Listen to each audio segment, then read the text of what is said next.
Il faut se mobiliser là. L'université, elle est en danger grave. Les facs sont en péril. Voilà ce que sont venus dire les enseignants, les personnels et les étudiants des campus rennais sur leur pause déjeuner.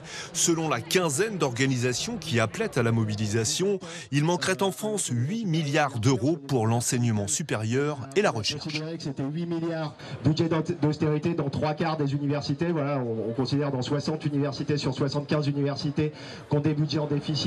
Dans le cortège, le président de Rennes 2 confirme les inquiétudes. Pour son université, il manque 10 millions d'euros. Nous faisons le constat, quand je dis nous, c'est l'ensemble des présidents d'université, que l'État se désengage dans les budgets qu'il nous attribue et qu'il ne nous permet pas de fonctionner correctement. Avec à la clé des conditions de travail et d'études qui se dégradent comme les murs. Ça veut dire qu'on supprime clairement des postes à la fois de chercheurs, d'enseignants et de personnel administratif, des fermetures de formations, des formations qui seront jugées moins rentables immédiatement seront fermées, et puis plus d'investissements aussi pour la transition énergétique des bâtiments. Pour les manifestants, ils étaient environ 1 millier dans la rue ce midi. Le gouvernement doit donc rapidement changer de cap. L'égalité des chances, quel que soit son milieu social, est en jeu.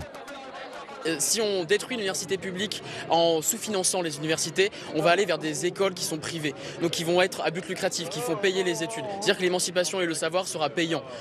Et ce savoir et cette émancipation, c'est notamment pouvoir accéder au travail qu'on veut, par exemple. Et puis, disent-ils, se joue aussi un peu de notre avenir à tous. Moins de sous pour la recherche scientifique, par exemple.